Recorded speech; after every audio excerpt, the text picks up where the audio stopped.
What's going on, y'all? It's your boy 3 Stacks in this thing, representing the squad today. And I basically decided on what I would like to play. So I, for the longest, was like, I'm just gonna play Hero to Perfection. Because I was seeing True Draco kind of die down, and I even teched out my deck to kind of beat True Draco. And I took my Hero to Perfection deck to multiple tournaments to test the waters. And I was realizing that True Draco was rising up again, you know, from dominance. And that was the reason, if you guys didn't know, why I originally had put down my Herald for a little while. Because he just couldn't really inherently beat that deck without hard drawing some magical god card like Instant Fusion for Abyss Dweller and stuff like that. Like, it was just head to head, like just going directly face up against Dracos. Herald couldn't really beat them without some kind of extra support that you would draw into. So that's the only reason why I didn't choose Herald. Now, I played around with the Pendulum Magician deck, and I think that deck is amazing. My thing was, it just didn't feel like me. And also, it's like everybody's playing the deck, and they know it so well. Well, not necessarily everybody knows it so well, but it's like, you know how to side against it, and you kind of know how to counter its strategy. Now, I was on the fence between that and Zephra's and also Pure True Draco. Pure True Draco is cool, but my thing is it's so boring and it's such a helmet deck. I might as well have just be playing either Pure True Draco or Trickstars, right? I don't like doing that. I don't like boring decks. I'm like one of the duelists that actually likes to have fun. And if I win, I win. But if I don't, I'm still playing what I love and I'm having fun. And that's the core center of Yu-Gi-Oh! In its heart. Like, that's what it's supposed to be. But a lot of competitive players kind of just like don't really care about the game. They just care about winning to just have the title and all that. And I actually like it. So I chose Zephra's. My reason was because it's a Pendulum deck that does not inherently lose to Anti-Spell, that does not inherently lose to True Dracos, and it also is able to out boards going first or second, and its standard combos open up with the equal amount that Pendulum Magicians, the equal amount of negates and forms of disruptions that Pendulum Magicians do. In addition to that, it can add in 2 to 3 more forms of disruption with its own archetype based traps that are searchable, and also not only searchable through a spell but searchable through a monster, so you have the chance to get 2 of them. So you have like 2-3 card combos that can end you with a negate off Vortex, a negate off Farito, a negate off of Mythical Beast Jackal King, and then 2 negates off of 9 Pillars and also off of Zefra Divine Strike. And the 9 Pillars, depending on what you made from your extra deck, can get you another negate. So you can with 5 negates. And if your opponent has 6 cards in hand, you know, you can negate 5 to 6. That's crazy. So this deck can literally open up like almost like Infernity-like boards. If you guys remember how Infernities are, that's kind of how like this deck plays.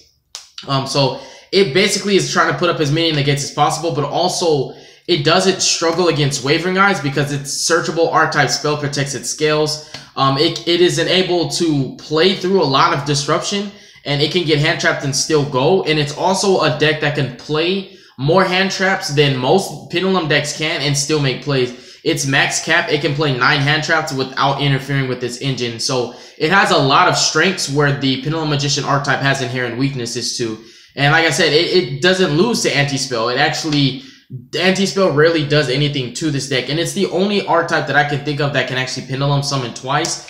In addition to all that, it's really, really fun, and I love it how it has such a diverse variety of different effects and things that it can do, and extra deck cards that it can make. It's just insane. Having access to one of my favorite trap cards, 9 Pillars of the Yang Zing, Chow Fang to Skill Drain. It's just such a good deck. It has a lot going for itself. And it can out so many different things. It doesn't really struggle against very many decks. And True Draco was the main thing that I was very happy that this deck doesn't struggle against like most would think. It actually does very, very well against Dracos and can easily outpace that deck and shift the tide of the game into its favor. So those are my reasons for choosing Zephra. I hope that you guys understand why I even told you my reasons for playing Zephra, because this is a big decision for me to play this format. Because I have so many choices. You guys know I have a wide variety of decks that I can play. So we're going to hop into the main deck now. We play 3 copies of Zefra. Now Zefra, what I like about him is that he's any scale, right? A lot of the time you just want to make him a high scale because you're always going to be searching out your low scales anyways. And also that he doesn't restrict you from only Pendulum summoning Zephras. And at the same time, this one card, if you open up with him in a low scale, or if you open up with like Zephyr Providence and a Terraforming, you literally off of those 2 cards can make a play, which is insane. So like he literally not only modifies his scale, but he puts any Zephra in your extra deck that you can immediately pendulum summon back out, which is always on like 93% of the time gonna be Zefranu, which we play 3 Zefranu. These are the engine of the deck. These are the heart and soul of the deck, which make it able to play even if like 3 cards in your hand are unusable. If you have this and another scale that can just be a low scale, you could still make a play and have multiple forms of disruption, which is really, really strong. I do like just Zephra and Zefrano are just amazing. Like if you at least draw into one of these cards, it's insane. Like this is gonna get him anyways, but if you draw into him, you just pimp summon him, immediately get one of your traps, which just are gonna be sometimes your win condition. Like you can go Electrum. Sometimes if you like don't want to put too many negates, you could just go Electrum, Baguska, a lot of counter traps, and that's still good. So really, really powerful cards. These 6 right here are just your best Zephras. And then we have one-ofs. We have one Zefra Saitan. He basically can pop a Zephra and a set face-down card that your opponent controls. It could be any face-down, including face-down monsters. You have Zefra Thubin. He can pop one Zephra and any face-up card. So he can out a lot of different things. He's kind of like our version of Purple Poison. He's just not Purple Poison itself, but he still allows you to out things. He's 21 booty and he's 1900. So this card's stat actually make a difference, not only for your game pushes, but in simplified game states. Big monsters are good, especially if you're playing Trick Stars, obviously. You know, it's stuff that can come up. That's why I opted to play him. When I wasn't playing him before, I put him in my list. Yeah, Zefra Wendy. This card, sometimes like you're going to be pendulum summoning this alongside your Zefranu just to make this chain link too, so your Zefranu cannot be answered to. And this will just add you an extra resource to your hand. Zefranu will then search your card from your deck to your hand, and you get a lot more recovery and recursion. So you replenish the resources that you've expended throughout the duration of that first turn push. This deck is not trying to expend a massive amount of resources to make a field full of monsters that have a bunch of crazy effects, because Amano Iwado belongs to the True Draco archetype right now, and you could just normal that monster and freeze everything up. So that's another strength that Zephras have, is they don't have to always put all of their disruption in the form of monsters, but they like to put a couple negations in the form of monsters, and the rest we'll have it in our back row. So we'll have an even ratio of either or, and it just allows it to be a lot more difficult to play through. So yeah, she's really, really good. Just adding from your extra deck to hand in general so that you can summon it back for a follow-up play. Really, really strong, and 15 body as well. And then we have Zephraxi. Now, I do have a bunch of cards that belong to the Zephra archetype that I have like extras of. Like, I cut Zephraxi down to 1, right? Because I needed space for an extra hand trap just to throw a Ghost Ogre in. Then you've got like, I play 2 Ash and 2 Drow right now. Like, I really want to play more of these cards. Like, I really think he's cool in theory, but like, he's not that great. He's like just a 1 scale. I love Odd Eye, I love Perform Paw Odd Eye Synchron. I wish I could play him. Trying to find space. Zephyr Core was amazing just to summon him and then target one of your Tellarknights in scale and then overlay to a rank 4 or make a second or third Electromite, however you want to do it. He was just really, really clutch as an extender. I'm still on the fence about him. And then you have Zefra and Pilica, which is the Monster Reborn. Still on the fence about her because I was playing her originally. And yeah, I have Stargazer, right? So these are all the cards that I'm not main decking that I'm trying to find a way to play. So yeah, I just wanted to show those because, you know, you see me playing one Zephraxi, you may think, if you're a Zephyr player, you may think, oh, dude, like this card's great. Play 2 or 3 of it. I totally agree with you. If I wasn't having space issues, this would be at 2, which it originally was at 2. But we had to make room for certain cards that would help this deck in any other matchup. Then we have our ways to make Electrum before we Pendulum Summon, because Zephras don't need Electrum, but having Electrum makes Zephras so much more powerful than they are. It also allows them to be a lot more aggro, because Zephras are a really great control deck and they have a solid tempo and they can always swing the tide of the game in their favor. But they have trouble with OTKing a lot of the times, and when you're able to negate all of your opponent's power plays and pretty much secure yourself an additional turn for your next follow-up play, you need to be able to get enough damage to kill your opponent before he gets a chance to come back. That's why the cards that make Zephra, the cards that make Electromite, the Graph Sorcerers, and other things are really, really powerful, because they enable you to not only get damage on board to make your Electromite, but they also help you to play through Disruption going second, as long as the negations your opponent has negates and destroys. As soon as it negates and destroys, it will trigger cards like these, and this can immediately replenish, you know, a scale that you could have lost. Like if you activate a scale and your opponent negates the scale, depending on how powerful it is, like Zephra. If they don't respond to the Zefra, that they can be in trouble, right? So they could negate the Zefra. Summon Astrogaf from hand, you know, search another Zefra. Now you've basically played through a negation and still kept the same card that you would have lost. And you've got a body on board to swing over something else or make an Electrum.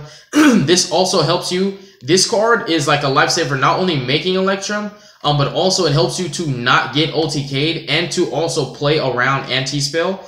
Because like you can literally just use this card, bring out a Tellarknight body, and then normal your Zefra and Thuban and pop that Tellarknight and the anti-spell, and you can still make plays after that. This has come up a lot for me. So these cards are just insane. The Graph Sorcerers are extremely powerful. They, like I said, they make your Electrum. They help you to play through negations, because most negations these days negate and destroy, triggering them, getting like heaping amounts of just damage on the board. So like there's so many good things about these cards. That's why I play them. To make him better, I'm trying to find a way to add in a Stargazer. But for the most part, Astrograph has always been able to trigger from hand on the destruction of a card like Chronograph, Cerberus, stuff like that. And also just putting them in your extra deck with your Electromite.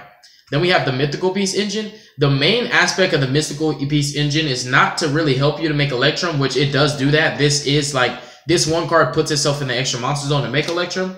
But it's mainly just to search Jackal King, which is going to be another form of disruption that you put on the board in your opponent's turn. And a lot of people forget that this card says each time a spell is activated. So there are times when you have like a really weird hand and you like have to summon him off a Chronograph Sorcerer, but are unable to like activate a spell and let it resolve. As soon as your opponent plays a spell, if the first thing he plays a spell, which if you're playing a Pendulum matchup, it's going to be a spell, they immediately put 2 counters on this monster. I don't think people really pay attention to that.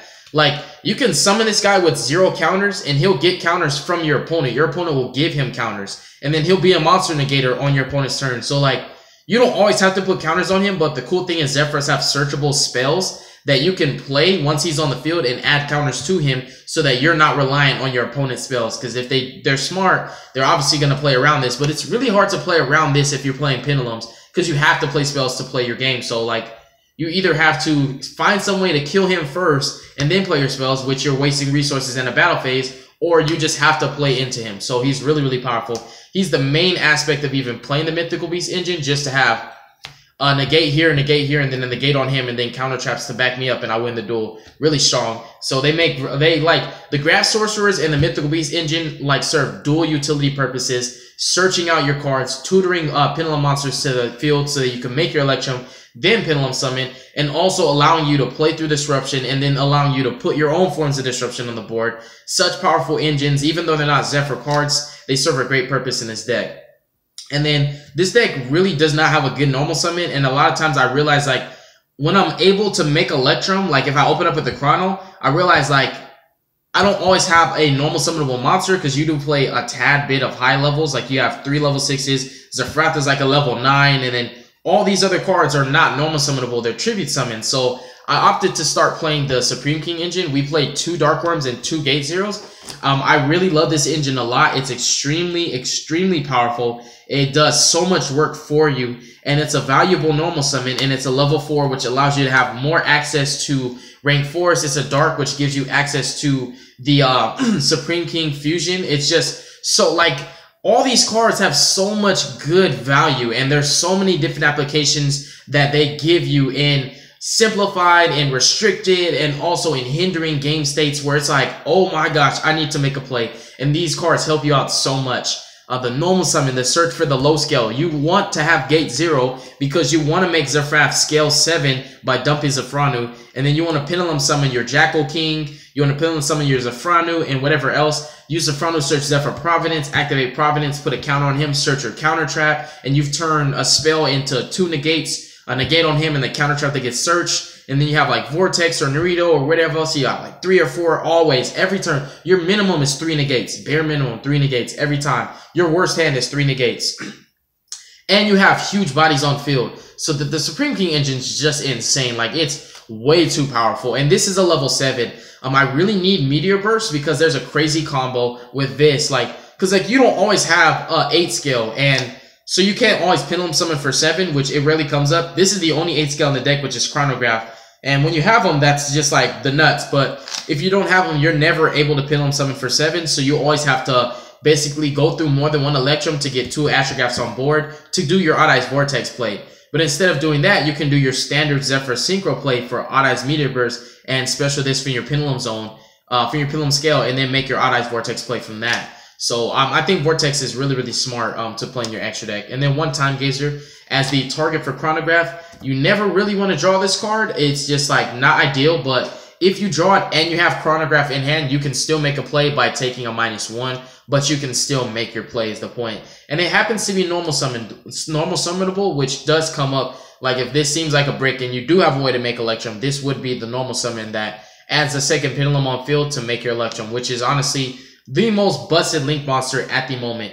And then, like I said, Zephyrus can actually play quite a few hand traps and get away with it. I just opted to play 5 hand traps, not because I feel like, oh, if I play more, I'll brick, but just because I did not have enough space to play more. You can play Gamma if you're not playing an Electrum Turbo build, because the thing is, a Gamma is going to interfere with your Electrum Turbo build because your deck's all about getting monsters on the field before you make your biggest plays. So Gamma would never really be a good card in your hand because you're always going to try to put monsters on the field. So when you get hand trapped, it's actually when you have Electrum, and obviously you control a monster. So Gamma's not the best in this build. But if you're not playing a Electrum Turbo like Zephra build and you're playing standard pure Zephra, Gamma's actually amazing because the only time your opponent can hand trap you is when you control no monsters, because the only time you'll control monsters is when you Pendulum Summon. And if they don't hand trap you before you Pendulum Summon, they've already lost the duel.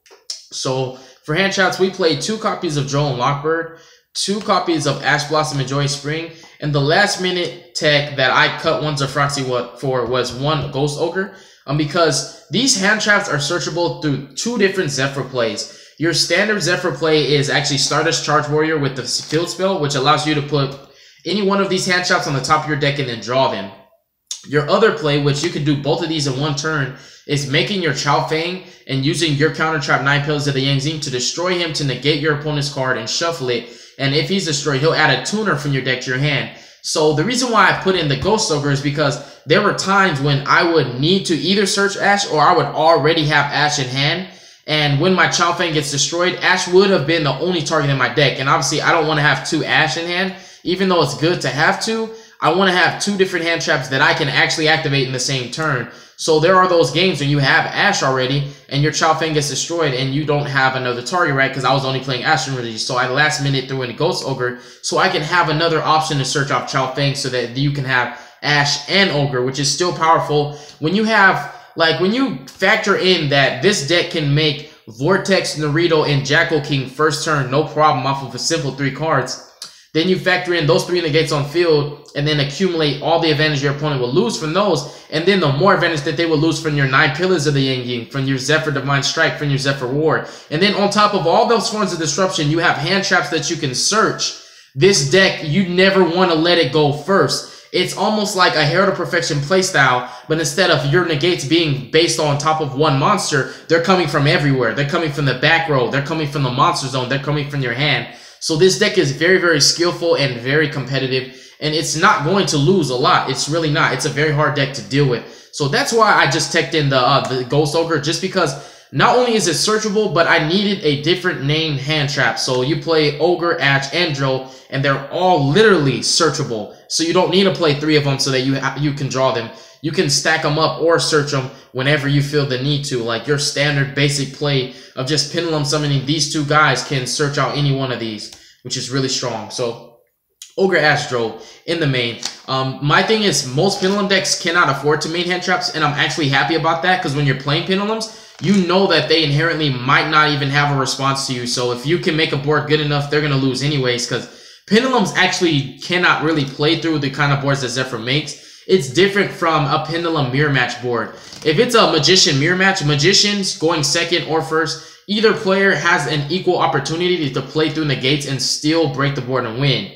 But when you're playing against Zephras, it's a little different, because not only can they main and search their hand traps, but they also have back row that can negate and shuffle your scales, which would not trigger your Graph Sorcerers. So when you're playing through your negates, in this kind of matchup, your Graph Sorcerers would not allow you to play through my board because I'm not destroying your cards now. I'm shuffling them.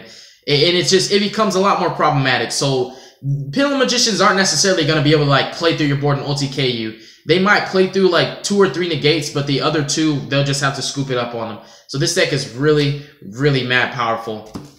And I do like the fact that I can main deck the hand traps so that I don't lose to FTKs. Because if you don't main deck hand traps and your opponent has the nuts and he can FTK you, you have no choice but to scoop. But here we do have hand traps, and we have enough that we can at least draw one of them. And if you draw Ogre, Ash, or Drow playing against Pendulum Magician FTK, Ogre can hit the Supreme King Fusion, or Ash can hit the Infinity Scale that would search the field spell, search the Instant Fusion, or Drow would literally just hit the first search and stop them from going off. And then I also opted to main deck into the Strudel, because even though my deck can play around anti-spell, sometimes your opponent has a massive established board, and while you're able to use your simple combos to out the anti-spell, you still need to deal with the board that they have established before you play your scales after popping the anti-spell. And the Strudel helps you out with that a lot, just breaking boards going second. So the Strudel is really, really good. So you technically have like 6 hand traps.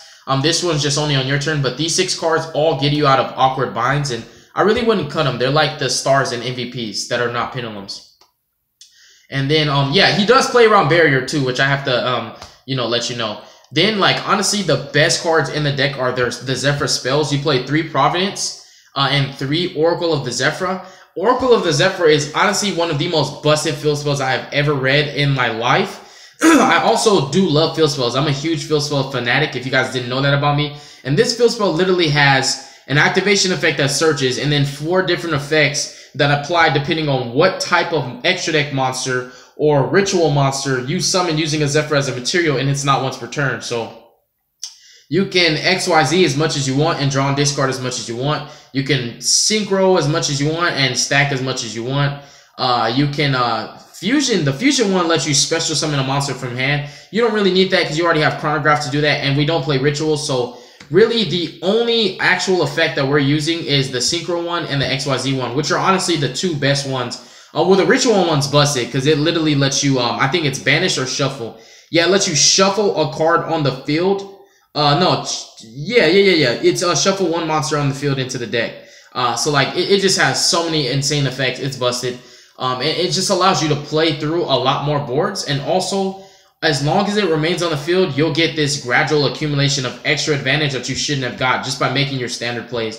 And Zefra Providence searches any Zefra card, and then if your Zefra cards would be destroyed, cards, plural, Darkhold, Twin Twisters, anything like that, you banish it from the grave instead. This does not interfere or activate causing new chain links. It can use its effect in the middle of chain links resolving. That is how the card works. It's insane. It's so powerful. It puts your spell counters in Jackal King. It's just such a good spell.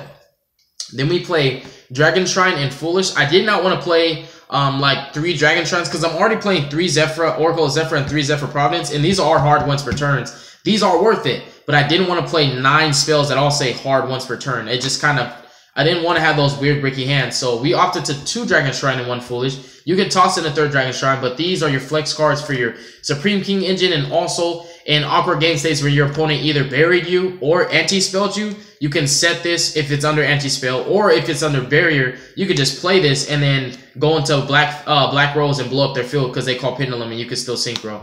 Or if it's anti-spell, you just set this, flip it, dump out your Strudel, normal a monster, make Black Rose, kill the anti-spell and everything else that was on their field. So this spell is actually like it's like a game changer. Like it really is. It's almost like a trump card the way you use it. So like Shrine is like the newest edition. If you guys saw my other Zefra build, I was doing Abyss Actors, all kinds of really, really spicy stuff. I decided that while that stuff is cool and it really is awesome, I wanted to play cards that I need and not cards that I wanted. And the Abyss Actor core was something that I wanted to make work, but it wasn't something that I needed, if that makes sense. And I have to sacrifice. And then we just have 1 Terraforming to search the field spell out. I could play 2 to like maximize on it, but the thing was, as I've been playing this deck, I've been realizing Zefra searches everything. So you have like 3, 6, 7, 9, 10 different ways to get to Zefra, and then in you backwards count it up, Zefra plus this and this, you have like 9 different ways to search out your Zefra cards,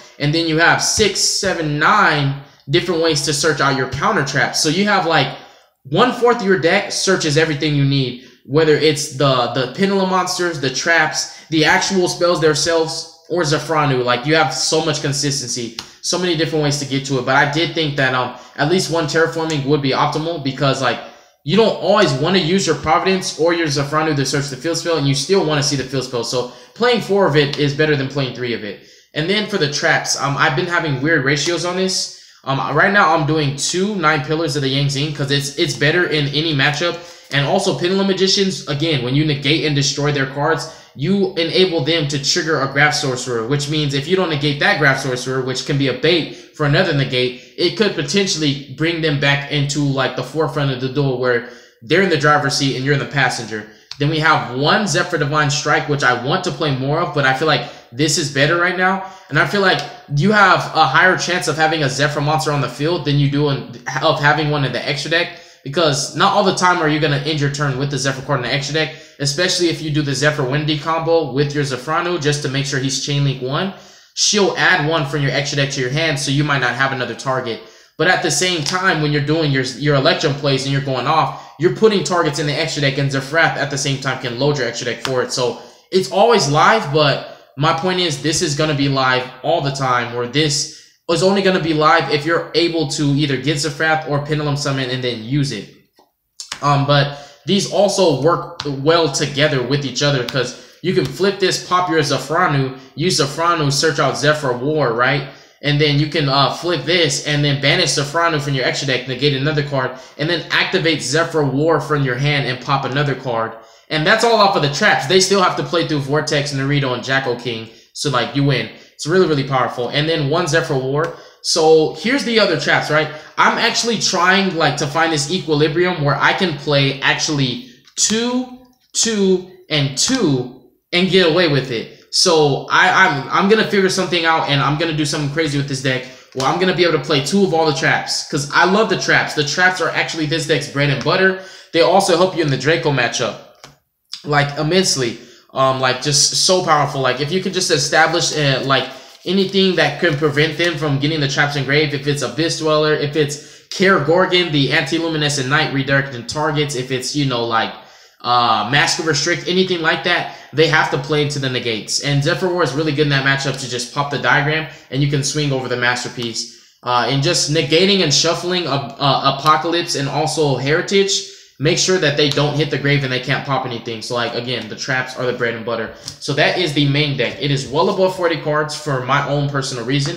And then we have our extra deck inside. So extra deck is going to go first. We have 2 Heavy Metal Foes Electromite. This deck is catered to making him first. But also, what I was realizing as I've been gaining experience playing this deck, you don't even need this card. You actually can still win the duel if your opponent cherries this or Ghost Ogres it. You can still win the duel. This is like a little win more card. This is just, we're playing Zephras, making this to be greedy, to make our deck more powerful than it's supposed to be. So this is like cheating almost. Like, if I'm making sense, this card is like cheating. Like, you don't need it, but you play it because it makes your deck an equal or even exceeding caliber of a Pendulum Magician deck. Then you have Zefra Metaltron. This deck actually played this a lot better because naturally your opponent doesn't want to destroy the monsters that this points to because he'll get you free advantage. They want to destroy this first, but you have a spell ready engraved just for that interaction where they're like, kill Metaltron first, banish. Now you have to kill the monsters he points to if you want to play through the board. So it's really, really strong. Zefra Metaltron is just amazing. Then we have Borreload. This is here because sometimes you can deal with the diagram, but you either have to Pendulum Summon and then tribute your monsters for Zephroth, summon Zephroth and conduct a second Pendulum Summon, swing over Masterpiece and OTK, or if you can't get your Zephroth out because you don't have 3 Zephras yet, you just do a one Electrum, do your combo, get a graph, and then use the graph, like, go off from there. And you can make Borreload just off of the 1 Electrum if you play it right. And you make the Borreload, and you're just going to attack right over Masterpiece, and he can't chain his effect to pop Borreload. So not only does it out Masterpiece, but non-targeting removal and being able to steal weird monsters that you might not have, like that shouldn't belong to you, like a Totally Awesome doesn't belong to your archetype.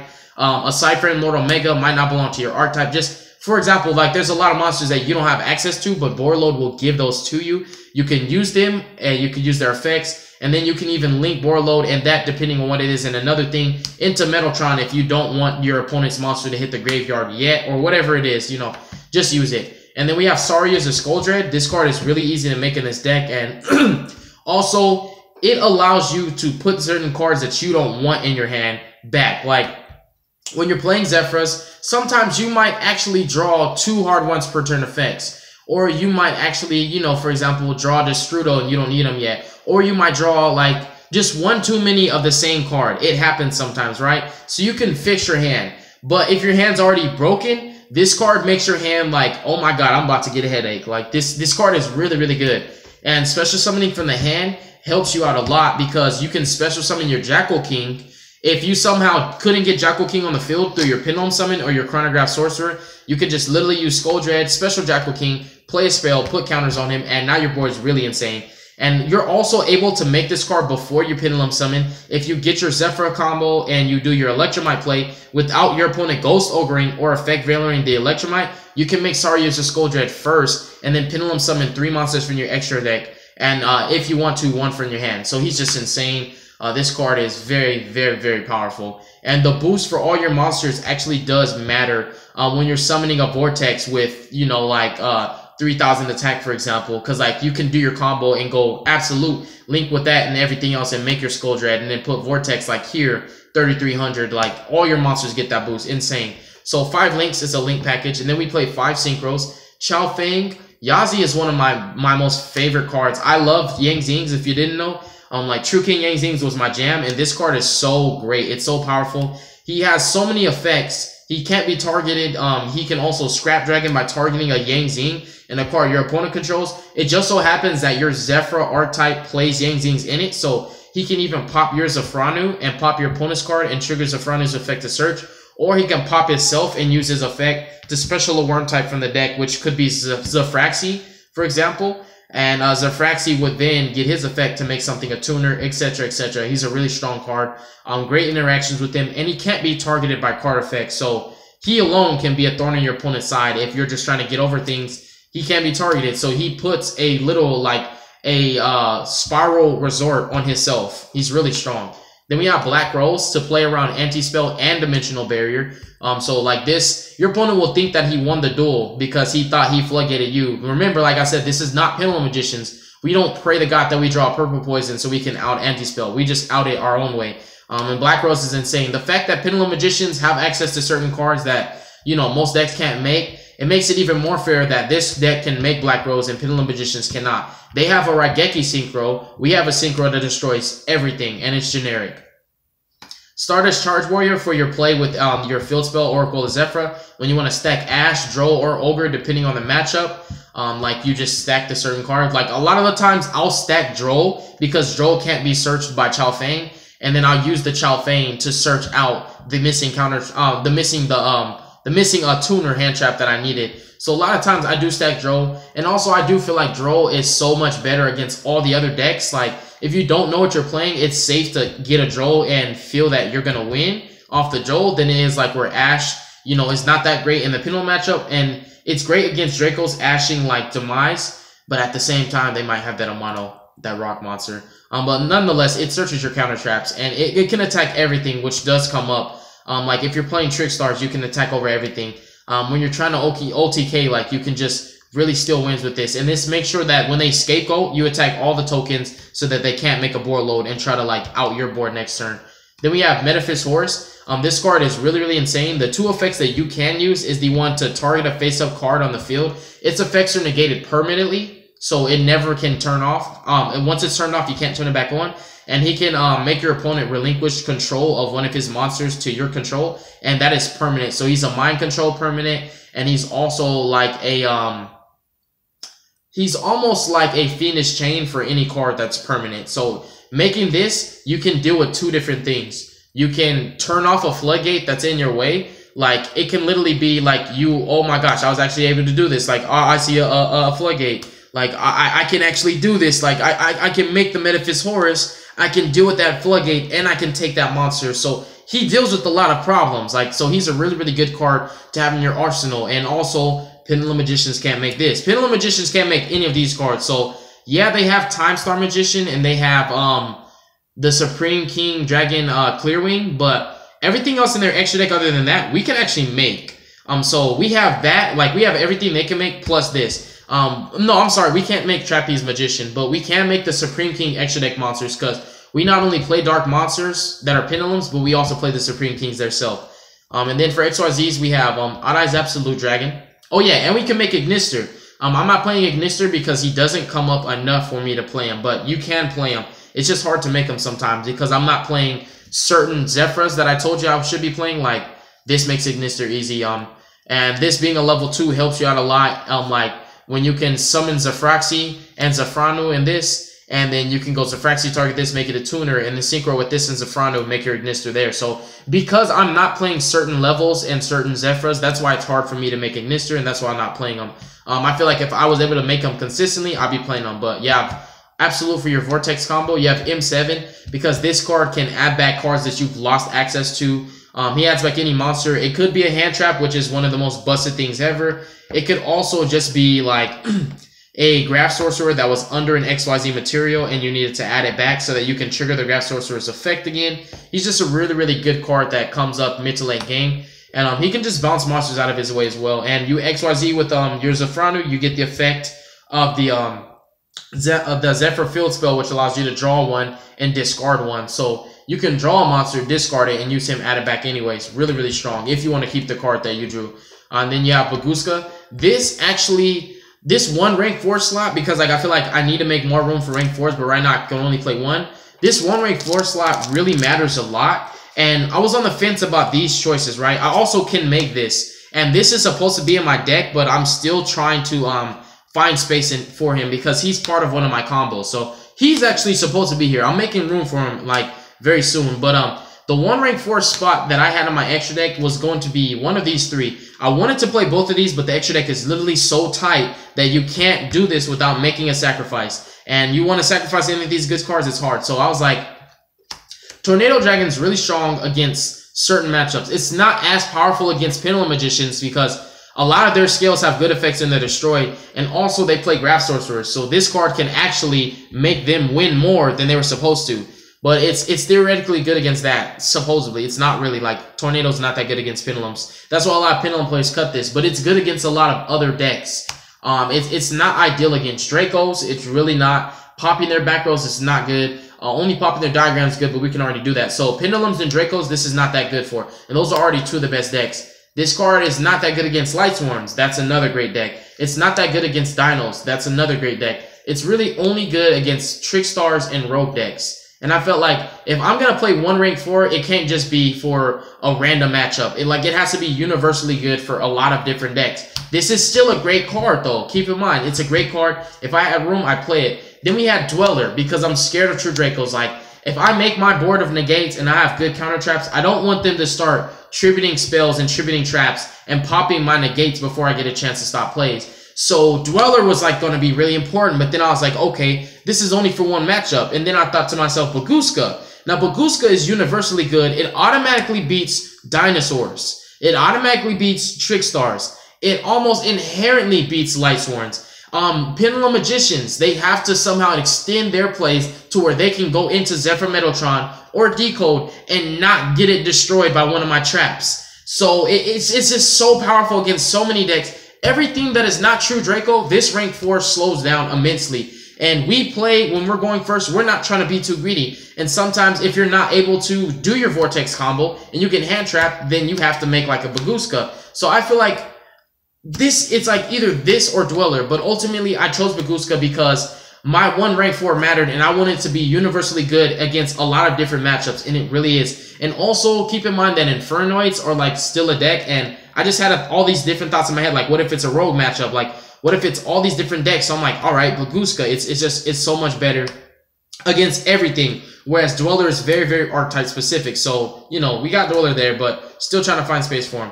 And then we also have Supreme King Starving Venom. Now, I do like that my Zephra deck's actually able to make this card because this card is absurd.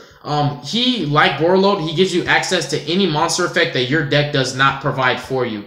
Even though Zephras have a wide variety of monster effects, if there's some kind of effect that you think is cute and you like it and you want it, you can take that effect, and that's fine. If your opponent tributed a Totally Awesome, send him to the grave, and used him to add a Swap Frog, and he's still in the grave, you can copy Totally Awesome. If your opponent has and Odd Eye's like Vortex in their graveyard, because you play through it, you can copy the Vortex. It's like there's so many different effects that you can get from this card, and also the interaction is there when your field gets Book of Moon, and you tribute your darts to summon him, and you copy the Ultimate Conductor Tyranno and Book of Moon his field, and then you just OTK the Dino player who thought they were trying to be like smart. Like this card is just so good. There's so many interactions where it's great. It's an extra copy of Electrum. It's just such a powerful card. You're not playing Omega in your deck, but if your opponent cherishes you in a mirror match, you can use this to copy their Electrum. So it's like the interactions are still there. This card is still worth the slot in my extra deck. And then obviously you have Vortex because he's so insane. So like my extra deck, it's like, okay, so Naruto has to come into my extra deck, and then also the one other card that has to come in is Odd Eye's Meteor Burst. So we need to find space for Naruto and Odd Eye's Meteor Burst. If we can do that, I'm good. The extra deck's complete. Then side decking is 2 Spear Mode, 2 Lava Golems, and then 2 Kaijus. Naturally going second against almost everything that's not true Dracos, I want to side all of these in. Trick Stars, you never side Kaijus because it doesn't really help. It doesn't solve the problem. Like if they have Licorice, they have Licorice, but the problem is they can only summon them back off Reincarnation. So it's not very smart to side deck and give your opponent a monster that's bigger than what they're supposed to have. Trick Stars are supposed to have 1800 and 1600 vanilla monsters. It's not, you're not supposed to give them something that they're going to be happy about. I'm not about to give them something that they don't deserve either. They don't deserve a Kaiju, so I'm not giving it to them. But this is for when your opponent's not dumb and they leave 3 monsters and you Sphere Mode them. And this is for when you're playing an actual good Pendulum Magician player and he Omegas a card out of your hand and he leads himself with Electrum and a Vortex, and you're just like, there you go, you can have that. This also is strong against random matchups like Burning Abyss when they go Beatrice plus like my homeboy Chris, he does this stupid combo which is insane, where he goes his Dante and then he like does the Sir combo, and he like somehow he does like Dante Sir off of like the Phoenix Rhino Warrior, and then he links with Dante, and then he links with the Sir, and he goes in an Underclock Tanker, and then the Sir specials the Dante, and then he pitches and puts his what's it called, the what is her name, Beatrice. So like it's strong. It's even strong against BAs. Like giving them a monster that's not, you know, a BA, it's just naturally gonna kill everything. Giving them a Kaiju is gonna kill them. So like it's so strong against a lot of different decks. And like the way I see these is, this is your normal summon anyways, and if you do this you can't normal. So like either way, even though you're relinquishing your normal summon, these are gonna out the board that you naturally would have struggled to play into. So, and also the Kaijus help because they're a special summon. So no matter what, if you have one of these plus a Kaiju, you can always deal with 3 threats, whereas this will deal with 4 threats, but naturally your opponent only is going to have 3 threats that are actually threatening. And then we have Dark Hole and Raigeki to assist you in the battle of playing the uphill battle going second. Then we have my Spicy Goo that I already told you guys about. I explained this. Perform 5 Rainbow Magician. If I can have this in any Pendulum Mirror match, I'm winning the duel. Most Pendulum decks do not actually Pendulum Summon, make a crazy board, and set face downs. My deck actually does that. It Pendulum Summons, it makes crazy boards, and it sets face downs because I searched them. So this card says if you have no cards in your set spell or trap zone, set in your spell trap zone, you literally cannot activate any of your monster's effects, and they cannot attack. So it is true king of all calamities in a Pendulum scale. It's insane. Obviously, your opponent can play around it just by setting one, but going second, you give your opponent no choice. He can't set during your turn. Like, okay, where's your Dust Tornado at? So it's insane. So when you play this, your opponent negates it, it goes to the grave. You set one of your Zephra traps or one of your billion spells that you play that are also searchable. You set it and you play them back in the scale. And what happens is when you set a spell or trap, this is now acting as a monster effect in grave. So your opponent has to respond to it. And if your opponent responds to it, the funny thing is it's not hard once per turn. So they can negate that again. He'll stay in grave. You set another card if you have it. And then if they negate that, you've already played through the 3 negates, so you're good to go. So you can just leave this in the grave, flip up your Providence, search, flip up your Terraforming or your Dragon Shrine, and kill them. So this card plays through every board because when you play this, this is the only card that your opponent can negate. And the funny thing is, if they don't negate this, they can't negate anything else until you say so. Because the second that you make your board, like you're going to set a spell or trap to turn this off for you so that your monsters have effects. You're going to make your board, you're going to push through everything your opponent has, and you can leave it set. You can just leave it set so your monsters are on and your opponent's monsters are off. And you can also like do some really cool stuff if you're playing Twin Twisters to pop their sets so that they can never play monster effects. So as long as this is in scale, it's like literally a floodgate that's a pendulum card that's accessible through Electromite and tutorable through your deck and recurable through the grave. Like, this card has a lot of good stuff going for itself, and I hyped it up enough. This was actually my original idea for pendulum decks. I think pendulum decks might start playing this now, but I already started the trend. I was the first to do it in a pendulum deck. And then we have 3 evenly matched and 2-dimensional barrier. Now, deep barrier, I need to find a way to put this at 3, but at the same time, I also need to find a way to play 2 to 3 Twin Twisters. So as you can see, I still have like a lot of work to do, but I feel like I'm almost there. Like, I have my formula, I have my recipe, I know what direction I'm going, and I finally know what deck I'm playing. So thank you so much for being patient enough to watch this deck profile and hear my reasonings and theories. Also, just some cool stuff, like some cool ideas for what I have going with the deck, and also just, you know, supporting my channel and supporting my dream and for showing love to me. God bless you guys. Make good choices. Don't hurt your brain cells. Definitely stay tuned because I got you. And I'm definitely going to be delivering very soon on a lot of different things that have been on my to-do list. And I'm just trying to get it all out the way. But I definitely wanted to do this deck profile because I feel like it's just, we're getting there, man. We really are. But peace out, y'all. I got to go to sleep.